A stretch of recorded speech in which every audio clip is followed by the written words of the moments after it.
শিক্ষকদের পায়ে হাত দিয়ে প্রণাম করা উচিত, তার বদলে শিক্ষকদের লাথি মারা হচ্ছে। যুগ পাল্টে গেছে, প্রশ্ন তুলেছেন দিলীপ ঘোষ। প্রতিমবাবু যেটা বলছেন হয়তো কিছু ঠিক আছে, আর এই ধরনের আন্দোলন পশ্চিমবাংলায় প্রথমবার নয়।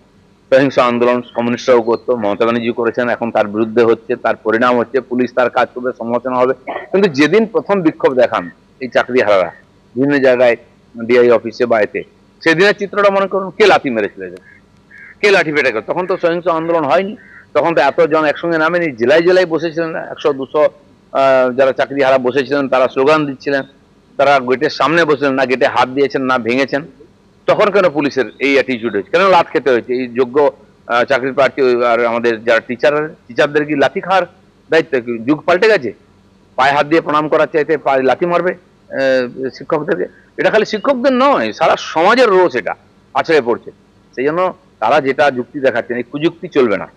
আর এসপার ওসপার করো, যেটা আমারও মত যে কোর্টে গিয়ে সরকারের বলা উচিত যে এই হচ্ছে 18,000 যোগ্য প্রার্থী, যাদের আপনি চাকরিটা দেওয়ার অনুমতি দিন, আমরা এদেরকে চাকরিতে ঢুকিয়ে এদের বেতন দেওয়া শুরু করছি।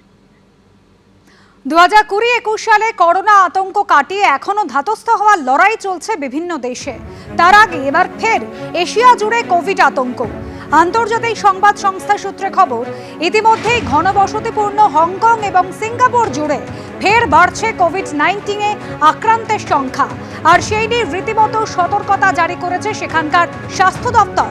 হংকংয়ে কোভিড ভাইরাসের সক্রিয়তা বেড়েছে বলেও জানিয়েছে সেন্টার ফর হেলথ প্রোটেকশনের কমিউনিকেবল ডিজিজের আধিকারিক অ্যালবার্ট আউ। সিঙ্গাপুরেও ঊর্ধ্বমুখী কোভিড আক্রান্তের সংখ্যা। সেখানকার স্বাস্থ্য মন্ত্রণালয় সূত্রে খবর, 3রা মে পর্যন্ত সপ্তাহে মোট কোভিড কেসের সংখ্যা আগের 7 দিনের তুলনায় বেড়েছে প্রায় 28%।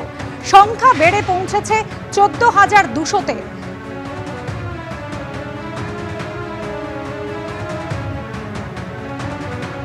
ভারতের সতর্ক থাকা উচিত এবং আমাদের যে কোভিড টেস্টিং ফ্যাসিলিটিগুলো আছে সেগুলো যেন অ্যাক্টিভ থাকে।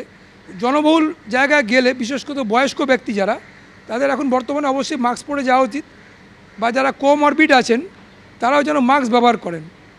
এই ভ্যাকসিনের ইমিউনিটি পাওয়ার কিন্তু যত দিনের সঙ্গে ক্রমশ কমে যাচ্ছে।